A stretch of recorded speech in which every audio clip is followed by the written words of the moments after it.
হ্যাঁ বাবাজি ভাইরাম, আমার ফাতেমাতুজ জোহরা রাদিয়াল্লাহু তাআলা আনহা আমার নবী মুস্তাফার বাড়িতে এসেছে। আমার হযরত আলী রাদিয়াল্লাহু তাআলা আনহুকে আমার নবীজি বলে, আলী রে আজকে আমার বাড়িতে তুমি এসেছো, আমার জন্য কিছু খেজুর নিয়ে এসেছো। আলী রে আজকে তুমি আমাকে খেজুরটা দাও, আমিও খাবো তুমিও খাবে, আমার মা ফাতেমা খাবে, আমাদের খিদা নিবারণ হবে। জোরে বলেন সুবহানাল্লাহ। বসে যান। হ্যাঁ বাবাজি ভাইরা, আমার ফাতেমাতুজ জোহরা রাদিয়াল্লাহু তাআলা আনহা বেরাদা আমার দয়ার নবীর বাড়িতে সন্ধ্যা পর্যন্ত থাকলেন। আর সন্ধ্যা পর্যন্ত থাকার পরে এবার নিজের বাড়িতে আসলে একদিন দুই দিন চার দিন পাঁচ দিন ভাবে এইভাবে যেন বাবা দিনগুলো অতিবাহিত হয়ে যায়। এবার আমার হযরত আলী রাদিয়াল্লাহু তাআলা আনহু হঠাৎ করে আপনার সন্ধ্যা বেলায় বিকেল বেলায় যখন বাবা বাড়িতে প্রবেশ করেছে, আমার ফাতেমা দরওয়াজার সম্মুখে যেন বসে আছে। আর আলীকে দেখার পরে দ্বন্দ্ব ঈমান হয়ে গেল। আর দ্বন্দ্ব ঈমান হয়ে যাওয়ার পরে আমার ফাতেমাতুজ জোহরা রাদিয়াল্লাহু তাআলা আনহা যেন বাবা মিচকে হাসি দিলেন। আলী বলতেছে, বিবি রে আমি প্রতিদিন যখন কাজ কর্ম করে বাড়িতে আসি তোমার মুখে একটা হাসি থাকে, ওই হাসি দেখিয়া সারা দিনের পরিশ্রমটা আমি ভুলে যাই। বিবি রে আজকে যে হাসিটা আছে এই হাসিটা দেখে অন্যরকম মনে হয়। ফাতেমা আজকে তুমি বড় খুশি আছো, বলো বলো আজকের হাসিটা তোমার এত সুন্দর কেন হলো? আরে আমার মা জননীরা আজকে সারা দিন পুরুষেরা যখন মাঠে হাঁটে কাজ কর্ম করে বাড়িতে আসিয়া সন্তানের চেহারাখানা যখন দেখে, বিবির হাসি খুশি মুখটা যখন দেখে, তখন সব পেরেশানি দূর হয়ে যায়। ওই পুরুষ আর খাটাখাটনি মনে রাখে না, আগামী পরের দিন সকালবেলা আবার কাজে কর্মে বার হয়ে যায়। না যায় না বাবা? যায়। কিন্তু মা বাড়িতে আসার পরে যদি দেখা যায় সারাদিন হাড় ভাঙা পরিশ্রম করার পরে বাড়িতে এসে যখন পৌঁছেছে, বিবের মুখটা যেন আপনার গুমরা হয়ে যায়, বিবের মুখে যেন হাসি না, ওই স্বামী মন মানসিকতা যেন ভেঙে যায়। এই জন্য মারা যতই কষ্টে থাকো না কেন, যতই তোমার মনের মধ্যে রাগ থাকুক না কেন, যত তুমি তোমার স্বামীকে বিচার দিব মনে করো না কেন, কাজে থেকে আসার পরে পরে তোমার স্বামীর কাছে তুমি কখনো মুখ ভারী করে থাকবে না, তোমার স্বামীকে তুমি রাগ দেখাবে না, তোমার স্বামীকে তুমি সঙ্গে সঙ্গে নালিশটা জানাবে না। তোমার স্বামী আসবে, গোসল বানাবে, হাত মুখ কানা ধোবে, খাওয়া দাওয়া করবে, ফ্রেশ হবে, তারপরে একটু বিকাল মেলা হয়তো রাস্তাঘাটে বের হয়ে আবার যখন রাত্রি বেলা বাড়িতে আসবে, এবার ওই স্বামীকে যখন আপনি আপনার রাগ দেখাবে, যখন আপনি নালিশ কানা জানাবেন, যেন মিষ্টি আওয়াজে হয়, কোন কর্কশ ভাষায় যেন না হয়। এমন ভাবে বলবে স্বামী বুঝতে পারবে তুমি আমার রাগ করে আছে, কিন্তু কষ্ট পাবে না। আর কষ্ট দিয়া যদি তুমি রাগ দেখাও, কিয়ামত পর্যন্ত তোমার নেকির খাতায় নেকি লিপিবদ্ধ হবে না। আরে মা আমার ফাতেমার হাসি দেখিয়া আবার আলী রাদিয়াল্লাহু তাআলা আনহু বলে, বিবি আজকে তোমার মুখে যে হাসিটা আমি দেখলাম, এই হাসিটা আগে কখনো দেখি না, আজকে যে হাসিটা দেখলাম এই হাসিটা বড় মধুর লাগা। বিবি রে এই হাসি দেওয়ার কারণটাকে একবার বলো। আমার মা ফাতেমাতুজ জোহরা রাদিয়াল্লাহু তাআলা আনহা বলতেছে, স্বামী গো আজকে বড় আনন্দের দিন, বড় খুশির দিন। আজকে এই কথাটা আমি যদি আপনাকে বলে দেয়, আপনিও বড় আনন্দে আনন্দিত হয়ে যাবে। ওগো স্বামী আজকে আমি এই জন্য এত সুন্দর করে হাসি দিয়েছে যে আমার গর্ভে আমার আল্লাহ তাবারাক তাআলা সন্তান দিয়েছে। জোরে বলা যাবে না সুবহানাল্লাহ। আরে মা পৃথিবীর মধ্যে এমন কোন মা আছে গর্ভের সন্তান আসলে ওই মা খুশি হয় না? আজকে পৃথিবীর মধ্যে এমন কোন বাবা আছে নিজের বিবির গর্ভে সন্তান এসেছে খুশি হবে না? কিন্তু বাবার পৃথিবীর মধ্যে এমন মা বাবা আছে সন্তান গর্ভে এসেছে, ওই সন্তানকে বাবা ডাক্তারের কাছে গিয়ে নষ্ট করে দিচ্ছে।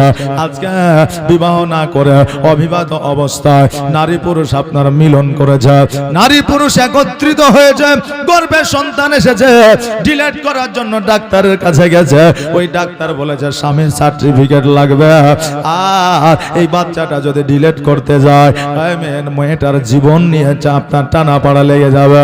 এই জন্য বাবা এই সন্তানটাকে নষ্ট না করিয়া সন্তানটিকে তুমি ভূমিষ্ঠ করো, জগতের মধ্যে নিয়ে আসো। কিন্তু এইদিকে বাবা মেয়েটার বিবাহ হয় না, এবার সন্তানটাকে জন্ম দিয়েছে ঠিকই, কিন্তু এই সন্তানটিকে জন্ম দেওয়ার পরে জিন্দা অবস্থায় বাচ্চা কালে কোন নর্দমায় ফেলে এসেছে, জিন্দা বাচ্চাকে কুকুর শিয়ালে ছিঁড়ে ছিঁড়ে খাচ্ছে। জোরে বলেন সুবহানাল্লাহ। এই রকম ঘটনা বহু জায়গায় ঘটছে, আজকে অনেক জায়গায় দেখা যাচ্ছে রে বাবা, নিউজে পেপারে খবরে মোবাইলে বাবা দেখা যাচ্ছে। আমি বলবো মা আজকে 5 মিনিট 10 মিনিটের সুখের জন্য, একটু সাময়িক আনন্দের জন্য একটা জীবনকে তুমি শিয়াল কুকুর দিয়া খাওয়াইয়া দাও, তোমার জানে কি একটু মায়া হয় না? মা আজকে তোমাকে মা বলে আমার আল্লাহ ঘোষিত করেছে, আজকে তোমাকে দয়ালু বলে আমার আল্লাহ ঘোষিত করেছে, আজকে তোমাকে দয়াবান বলে আল্লাহ তোমাকে ঘোষিত করেছে। আর তুমি কেমন মা যে সন্তানের কষ্টতে তুমি কষ্ট পাও না? এইরকম মা জগতের মধ্যে এখন আছে রে বাবা। এই জন্য মা বোনেদেরকে বলবো মারে জীবনে কোনোদিন পেটের সন্তানকে নষ্ট করবেন না, জীবনে কোনোদিন স্বামীর কথায় আজকে আপনার সন্তানকে আপনি নষ্ট করবেন না। আজকে আপনি বলবেন আমার 4টা জায়গায় 5টা সন্তান যদি লিয়ালে আমার হয়তো সংসারে চলবে না, পড়াইতে পারবো না। মা আজকে তোমাকে রুজির দায়িত্ব আমার আল্লাহ দেয় না, প্রত্যেকটা মানুষের রুজির দায়িত্ব আমার আল্লাহ নেয়। জোরে বলেন সুবহানাল্লাহ। মা জননী গো আজকে আপনাদের বলে যায় এই গুনায় আপনারা লিপ্ত হবেন না। কেন না একটা সন্তানকে যদি আপনি পেটের মধ্যে যদি ডিলেট করে দেন, যদি নষ্ট করে দেন, ওই আপনি যতই ইবাদত করেন না কেন, তাহাজ্জুদের নামাজ পড়েন না কেন, একবার কেন 10 বার হজ করেন না কেন, মিজানের পাল্লায় আপনার নেকির পাল্লাটা ভারী হবে, গুনার পাল্লাটা আপনার হালকা হয়ে যাবে। আপনি পুল সিরাত পার হয়ে যাবেন, কবরও পার হয়ে যাবেন। যেই সময় আল্লাহ আপনাকে আল্লাহর ফারিস্তারা জান্নাতে নিয়ে যাবে, ওই সময় যেই সন্তানটিকে আপনি নষ্ট করেছিলেন ওই সন্তানটা আল্লাহকে বলবে আল্লাহ গো আমাকে পৃথিবীর আলো দেখতে দেয় না, তোমার ইবাদত করার সুযোগ আমাকে দেয় না, পৃথিবীর মধ্যে বংশ বিস্তার করতে দেয় না। আল্লাহ এই মা জননী আমাকে পেটের মধ্যে নষ্ট করে দিয়েছিল, আমাকে জীবন তুমি দিয়েছিলে আল্লাহ, কিন্তু আমার জীবনটাকে আমার মা নষ্ট করেছিল। আল্লাহ গো আল্লাহ তুমি এই মহিলাকে ক্ষমা করে দিতে পারো, কিন্তু আমি ক্ষমা করব না। আল্লাহ বলবে বান্দা বান্দিরে আজকে আমি আল্লাহ তোমার জীবনের সবকিছু মাফ করে দিয়েছে, কিন্তু আমি এই সন্তানটা যখন তোমাকে মাফ করলো না আমিও ক্ষমা করব না। জোরে বলেন সুবহানাল্লাহ। মা আজকে সহজে হয়তো আমরা এই কাজগুলো করে ফেলে, কিন্তু এই কাজগুলোতে কতটা গুনাহ হয় আমরা হয়তো বাবা জানি না। আমার ফাতেমা বলে ওগো আমার প্রাণের স্বামী আজকে আপনাকে বলে যা আমার গর্ভে আমার আল্লাহ আমার তাআলা একটা সন্তান দিয়েছে গো। ওগো স্বামী আজকে এই জন্য আমি বড় আনন্দিত হয়ে যা আমার আলে মিচকে হাসি দিয়া চোখ দিয়ে যেন পানি ঝরতে আরম্ভ করেছে। আমার ফাতেমা বলে স্বামী গো আজকে আনন্দের দিনে আপনি কেন কান্না করা? হ্যাঁ বাবা কান্না আমাদের দুই প্রকারের আছে। এক রকম কান্না হলো আনন্দের কান্না, চোখ দিয়ে পানি ঝরে। দুই নম্বর হলো দুঃখের কান্না। আমার আলী বলছে, বিবি রে, আমি এই জন্য কান্না করে দিয়েছি, আজকে তোমার গর্ভের সন্তান এসেছে, তুমি বড় খুশি হয়েছ, আমিও বড় খুশি হয়েছে, কিন্তু আমার আল্লাহ আমাকে এমন গরিব বানিয়েছে যে আমার সন্তানের খুশিতে আনন্দে আমি 10টা মিসকিনকেও খাওয়াইতে পারবো না। এই জন্য আমি আলী রাদিয়াল্লাহু তাআলা অঝর নয়নে বাবা কান্না করতে আসা। বাবারা, আজকে আলীর মানসিকতা দেখেন, আমার ফাতেমার মানসিকতা দেখা। টাকা থাকলে 10টা গরিব মানুষকে খাওয়াইতাম, আর আজকে আমাদের সন্তানদের জন্মদিন হইলে কেক নিয়ে এসে গান বাজনা জুড়িয়া আপনার পটকা ফুটাইয়া 2 হাতে তালি বাজাইয়া হ্যাপি বার্থডে টু ইউ বলি না, বলে না? এই দেখা 25শে ডিসেম্বর 26শে ডিসেম্বর আসছে নাকি? এই 25শে ডিসেম্বর 26শে ডিসেম্বর একজন মুসলমানও কেক কিনবে, নামাজিও কেক কিনবে, আর একজন ওয়াহাবিও কেক কিনবে, একজন হিন্দুও কেক কিনবে। কারণ এটা কোনো মুসলিম ধর্মের আপনার নীতি নয়, এটা কোনো আপনার মুসলমানদের নীতি নয়, এটা হলো খ্রিস্টানদের নীতি। আর ওই খ্রিস্টানদের সঙ্গে তাল মিলাতে যাইয়া আমরা মুসলমান আমরাও কেক নিয়ে এসে কাটি না, কাটি না? আমরাও কেক নিয়ে এসে কাটে। বাবারে, কেক খাওয়াটা আমাদের জন্য হারাম নয়, কিন্তু ওই দিনে আমরা যে নিয়াত, যে উদ্দেশ্যটা করে নিয়ে আসে, ওই নিয়াতটাই হলো আমাদের খারাপ। এটা আমাদের ধর্ম নয়, অন্য ধর্ম আমরা পালন করে। আমার নবী বলে, হ্যাঁ আমার উম্মাত উম্মাতিরা, তোমরা যারা অন্য ধর্মের দিকে তোমরা ফলো করবা, আসলে তারা আমার ধর্মের মানুষ নয়, আসলে তারা মুনাফিক। জোরে বলেন নাউজুবিল্লাহ। আরে বাবা, এই রকম ছোট ছোট গুনাহ থেকে বাবা বেঁচে থাকবা। 1 জানুয়ারিতে দেখবেন অনেকেই আপনার পিকনিক ফিস্ট করতে যায় আমাদের আপনার বাড়িতে, দেখবেন সেই দিনে পরোটা হয়, লুচি হয়, বুন্দিয়া হয়। হ্যাঁ মা, তুমি তার পরের দিন করো, নইলে আগের দিন করো। সেই দিন কেন তুমি করো? সেই দিন করা যাবে না, কারণ তোমার ধর্ম ইসলামটাকে তুমি পেছনে ফেলাইয়া খ্রিস্টান ধর্মটাকে আগে বসাইয়া তুমি তার সম্মান করতে আছো। তুমি কি একবার খেয়াল করেছ? খাওয়াটা আমাদের না যায়, খাওয়া যাবে, কিন্তু সেই দিনটা বাদ দিয়ে করেন, সেই দিনই করেন, কিন্তু পিকনিক ফিস্ট এটাকে এই নিয়াতে উদ্দেশ্য বাদ দিয়ে করেন। কথা কি আমার বুঝতে পারছেন? এটা বাদ দিয়ে করেন। আচ্ছা বলেন, আমাদের যে মাহফিলটা এটা জীবনী নাকি? তাহলে টানা যদি আমরা জীবনী শুনে যাই, তাহলে তোতা পাখির মতো মুখস্থ শুনে নেওয়া হবে। তার সাথে সাথে প্র্যাকটিক্যাল বর্তমানের কিছু কথাবার্তা যদি আমরা না শুনি, তাহলে হবে না। আপনি একটা পাখি নিয়ে আসলেন, পাখিটাকে পুষছেন আর ওকে শিক্ষা দিলেন, পরের জমিতে যখন গম ছিটাবে তুই যাবি আর খাইয়ে নিবি। আচ্ছা বলেন, ওই পাখিটা ঘুরে আসবে? মানে যে গম ছিটিয়েছে সে তো বসে থাকবে যে পাখি আসলি মারবো। বসে কি বসে না? বসে। পাখি আসলি মারবো, তো ওকে দানা খাওয়াও শিখাইতে হবে, আর কিভাবে পালিয়ে আসতে হবে এটাও শিখাইতে হবে। তো দুটারই দরকার আছে। খাইয়া থাইকে যাবে তাহলে ধরা পড়ে যাবে। ওকে হয় জবাই করে খাবে, আর নাহলে মাইরে ফেলবে, নাহলে জঙ্গলে যে ফেলে আসবে। কথা বুঝলেন না? আর ওকে খাইয়া পালিয়ে আসতে হবে, এটা যদি শিখান তাহলে ও ধরা পড়বে না। এই জন্য বাবা, জীবনে আমাদের দরকার আছে শোনা, তার সাথে সাথে প্র্যাকটিক্যাল কথাবার্তা আমাদের দরকার আছে। আরে মা, আমি আপনাদের বোঝাতে চাই আমার ফাতেমা কেমন নারী ছিল, আপনারা আমাদের মা বোনেরা বর্তমানে কেমন নারী। আমার ফাতেমা বলে, স্বামী গো, আজকে আপনি গরিব মিসকিনকে খাওয়াইতে পারেন আর না পারেন, আজকে আমার গর্ভের সন্তান এসেছে, আপনি যদি খুশি হয়ে যান, আমি ফাতেমা আমি সব জায়গাতে খুশি হয়ে যাব। জোরে বলেন সুবহানাল্লাহ। বাবা যে ভাইরা, এবার আমার হযরত আলী রাদিয়াল্লাহু তাআলা আমার ফাতেমার যেন যত্ন নিতে আরম্ভ করল। বাবারে, একজন মায়ের গর্ভে যখন সন্তান আসে, ওই মা অনেক সময় দুর্বল হয়ে হয়ে যায়, ওই মায়ের অনেক সময় রক্তের প্রয়োজন হয়, ওই মায়ের অনেক সময় ভিটামিনের প্রয়োজন হয়, ওই মায়ের যত্ন নিতে হয়। এটা আমার আলী শিখিয়েছে, এটা আমার নবীজি শিখিয়েছে। কিন্তু বর্তমানে আমাদের মা বোনেরা বিবাহ করে শ্বশুর বাড়িতে থাকে, এবার গর্ভে সন্তান এসেছে, ওই মাটা দুর্বল দুর্বল মনে করে।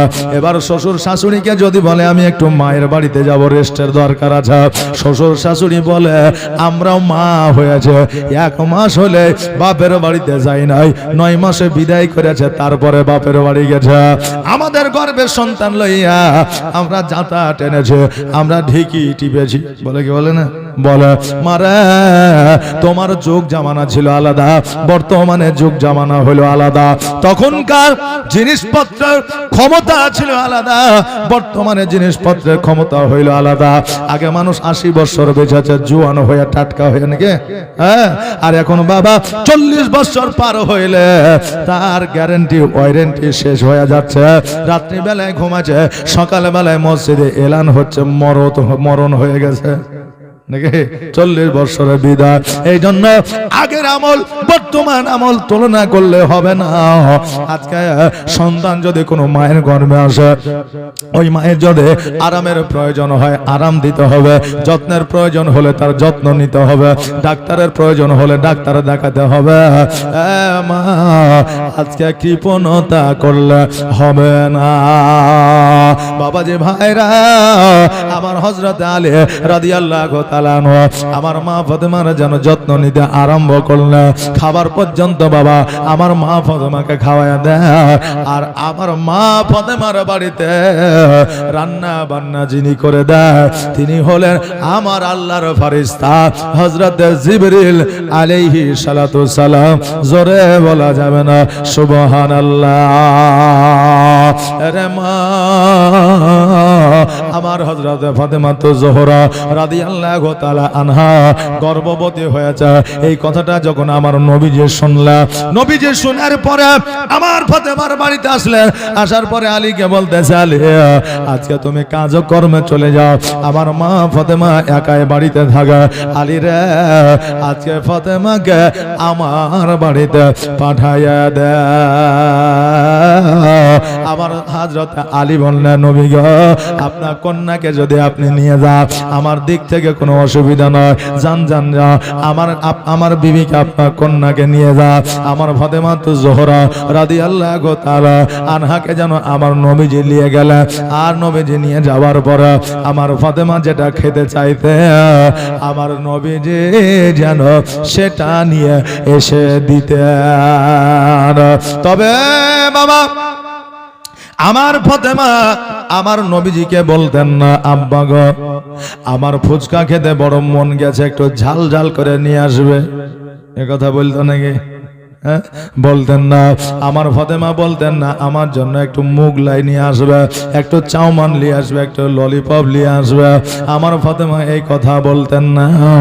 আমার ফাতেমা রাদিয়াল্লাহু তাআলা আনহা শুধুমাত্র আমার নবীজিকে বলতেন, আব্বা গো আমার পৃথিবীর কোনো খাবারের দরকার নাই, প্রয়োজন না, আমাকে একটা খেজুর দিলে আমি ফাতেমা খুশি হয়ে যাব। আরে মা আজকে গর্ভের সন্তান থাকিলে কোন রকম ভাবে ঝাল ঝাল জিনিস খাইবে না, ফুচকা খাইবে না, তেলে ভাজা খাইবে না। আজকে তুমি খাইয়া তৃপ্তি পাইবা, কিন্তু সন্তানটা যখন জগতে আসবে ওই সন্তানটার হয়তো লিভার দুর্বল থাকবে, নইলে তার কলিজা দুর্বল হবে, নইলে তার হাড় দুর্বল হবে, নইলে ওই সন্তানটা অসুস্থ হইয়া জগতের মধ্যে আসবে। জোরে বলেন সুবহানাল্লাহ।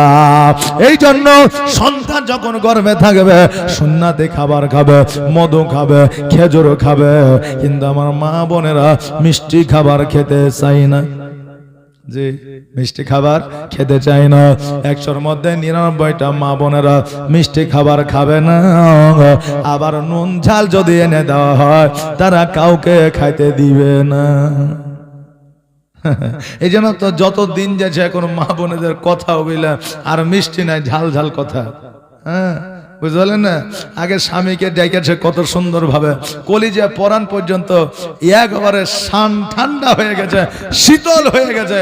আর এখন বিবি এমন এমন কথা বলছে, যেমন ফুচকা খায়া ওর জিভে জ্বলিয়ে নিয়েছে, অমনি স্বামীর জিন্দেগিকেও জ্বলিয়ে দিয়েছে। তবে সব মায়েরা লয়। হ্যাঁ, বলছে একজন স্বামী স্ত্রীকে বলছে, শোনো, পরের জিনিস চুরি করবে না, চুরি করে জীবনে কোনোদিন শান্তি পাইবে না। দান করে একটু পরে দেও। হ্যাঁ, তো পরের জিনিস যদি চুরি করে নাও তো জীবনে শান্তি পাইবে না। তো এখন ওর স্ত্রী বলছে, তুমি যে আমার মন চুরি করেছ, বুঝতে পারছেন কথা? বলছে কোনোদিন কোনো জিনিস চুরি করবে না, শান্তি পাবে না। তো বলছে তুমি যে আমার মন চুরি করেছ। তখন স্বামী বলছে, তুই কি ভাবছিস আমি শান্তিতে আছি? বুঝলেন না? তুই কি ভাবছিস আমি কি শান্তিতে আছি? এই মা, এমন মহব্বত স্বামীকে দিবা, স্বামীর জবান থেকে যেন এইরকম শব্দ, এইরকম কথা যেন বের না হয়। আপনি বলবেন আমি স্বামীর এত সেবা করি, তাও স্বামীর মন পাই না। আরে ও মৌখিক ভাবে না বলো, কিন্তু অন্তর থেকে যদি একবার বলে দেয় আমি আমার বিবির প্রতি সন্তুষ্টিত, আল্লাহ তোমার জীবনের গুনাহ খাতা মাফ করে দিবে। জোরে বলেন সুবহানাল্লাহ। একেই বলা হয় বিবি। হ্যাঁ মামা, আমার ফাতেমা বলে, স্বামী গো, আজকে আমার আব্বাকে বলেছে একটা খেজুর পাইলে আমি খুশি।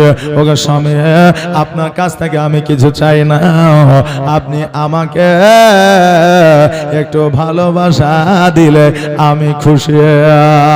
আরে বাবা, আজকে আমাদের মা বোনেদের 7 মাসে 9 মাসে 3 মাসে 5 মাসে যখন বাপের বাড়ি পাঠায় দিয়ে আমরা এইদিকে চেন্নাই, বোম্বাই, ইরাক, ইরান কাজে চলে যাই, বিবের খোঁজ খবর নেই না। হয়তো তার বাপ আছে, তার মা আছে, খোঁজটা নেবে।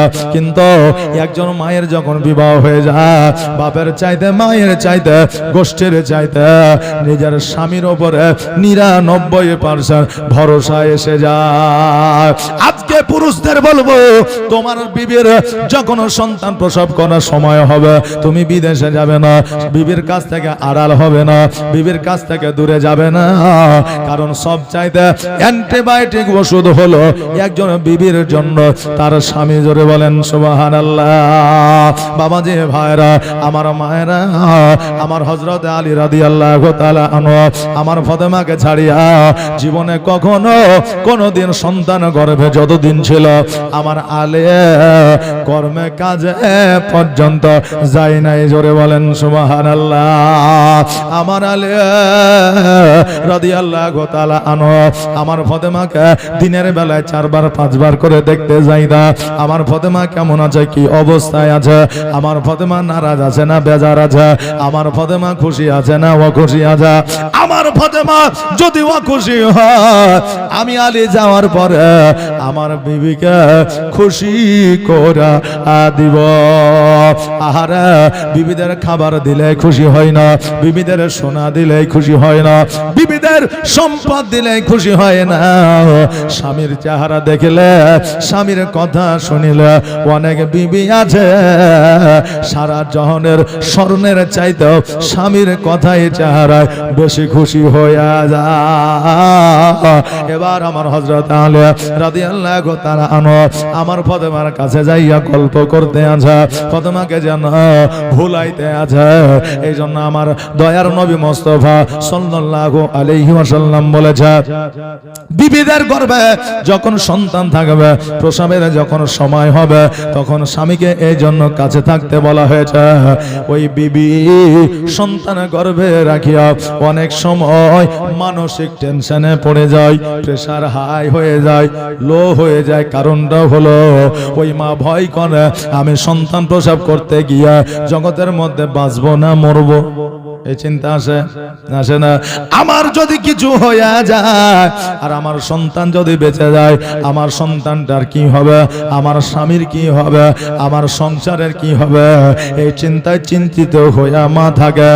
এই জন্য আমার নবী বলেছে, তুমি সর্বদা তোমার বিবির কাছে কাছে থাকবে, এমন গল্প করবে, এমন বিবিকে আনন্দ দেবে, এমন মস্করা করবে, তোমার বিবি যেন এই সমস্ত কথাগুলো ভুলে থেকে যায়। যায়, এই জন্য কাছে থাকতে বলেছে।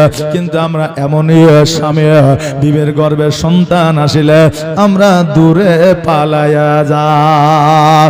হ্যাঁ বাবা, শরীয়ত আপনার অত সহজ নয়, ইসলাম অত সহজ নাই রে বাবা। আজকে যেমন করে চালাবো তেমনি করে চলবে, এইভাবে বাবা চালাতে পারা যাবে না, সম্ভব নয়। আজকে বলে যায় আমার দয়ার নবী হযরতে আলীকে বলতেছে, আলী রে আগামী কালকে আমি তোমাকে দাওয়াত করলাম, আমার ফাতেমাকে আমি কিছু মিষ্টান্ন খাবার খাবো, যেটাকে বর্তমানে স্বাদ ভক্ষণ আমরা বলে থাকি। কথা বুঝলেন না? এই স্বাদ ভক্ষণ কি আছে দলিলে হাদিসে? অবশ্যই আছে।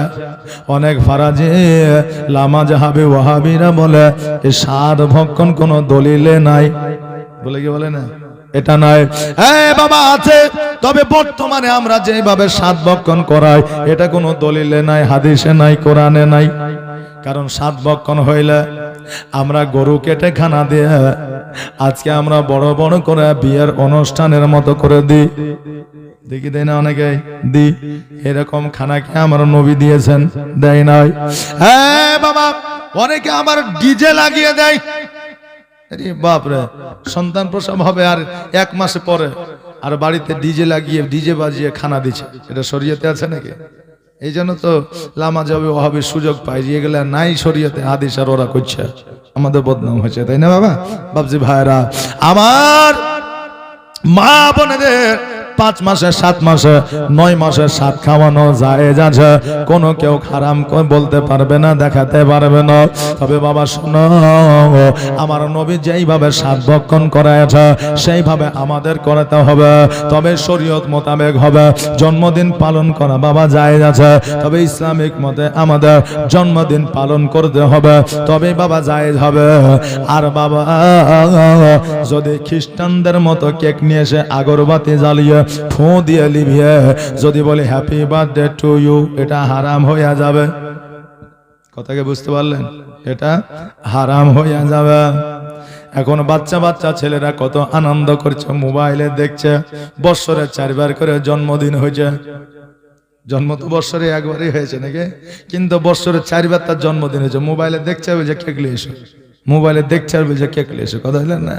হ্যাঁ হ্যাঁ বাবাজি ভাইরা, আজকে আমরা যখন বাচ্চাদের কেক কাটিয়া ফোম দিয়ে আগরবাতি মোমবাতি লিভাইয়া হ্যাপি বার্থডে টু ইউ বলে, তখন আমরা খ্রিস্টান ধর্ম পালন করে বাবারে শরীয়ত মতে যদি আপনি জন্মদিন পালন করা, সন্তানকে আপনি সাজগোজ করা, নতুন পোশাক পরিধান করা, একজন হাফেজে করা, একজন আলেম ওলামাকে ডাকা, যদি আপনি হাফেজে করা আলেম ওলামাকে যদি না ডাকা, আপনি যদি কোরআন পড়তে জানেন, বাড়িতে 1 পারা 2 পারা কোরআন তেলাওয়াত করা, সন্তানের জন্য দোয়া করা, মিষ্টান্ন খাবার তৈরি করা, আত্মীয় স্বজনদের খাওয়াইয়া দেয়, গরিব মিসকিনকে খাওয়াইয়া দেয়, এটাই হলো শরীয়তে জন্মদিন পালন করা। জোরে বলেন সুবহানাল্লাহ। বাবাজি ভাইরা এইদিকে আসা, 7 ভক্ষণ করা আমার নবীজি জায়েজ বলেছে, আমার ফাতেমাকে খাওয়াইয়াছে। এবার আমার আলীকে দাওয়াত দিয়ে দিল, ওসমান গনিকে দাওয়াত দিয়ে দিল। ওসমান গনিকে দাওয়াত দেওয়া মানে তার পরিবারকে দাওয়াত দেওয়া, আমার ফাতেমার বোনকে দাওয়াত দেওয়া। এবার আমার ফাতেমার যত বন্ধু বান্ধবী বন্ধু ছিল না, আস্তাগফিরুল্লাহ, আমার ফাতেমা যত বান্ধবী ছিল রে বাবা, ওই বান্ধবীদেরকে আপনার দাওয়াত দেওয়া হলো। এবার পরের দিন যেন সবাই হাজির হইল, আমার নবী কিছু খাবারের ব্যবস্থা করলো, আর সকল বান্ধবীরা সকল বোনেরা আমার ফাতেমার কাছে বসে থাকলো। আর যত গল্প ছিল ছোট্ট কাল থেকে বড় পর্যন্ত সমস্ত গল্প হইল। আর সমস্ত গল্প যখন হইল, আমার ফাতেমার যত ভয় ভীতি ছিল সব কিছু দূর হইয়া গেল। আমার মা বোনেদের যেই দিন সাদ খাওয়ানো হয়, সেই দিন ওই মায়ের মধ্যে এই চিন্তা আসে না আমার সন্তান প্রসব করতে গিয়ে কি হবে, সেই দিন ওই মায়ের এই চিন্তা আসে না আজকে আমি বাঁচবো না মরবো। কারণ ওই দিন অনেক অনেক আপনার বন্ধু আসে, অনেক বান্ধবী আসে, অনেক আত্মীয় স্বজন আসে, খালা মাসি পিসি আসে এবং বাবা ভাই বোনেরা আসে, মা বাবা আসে। আসার পরে ওই কন্যার সঙ্গে দেখা করে ওই কন্যা আনন্দিত হয়। আর আনন্দিত হওয়ার পরে তার অন্যান্য টেনশন গুলো মাথা থেকে বাহির হয়ে যায়। এই জন্য আমার নবী বলেছে মা বোনেদের 7 মাসে 9 মাসে 5 মাসে মা বোনেদের 7 ভক্ষণ করো। 7 ভক্ষণটাকে মিষ্টি খাবার খাওয়াও। এই মিষ্টি খাবার খাওয়ানো হলো আমার নবীর সুন্নাত।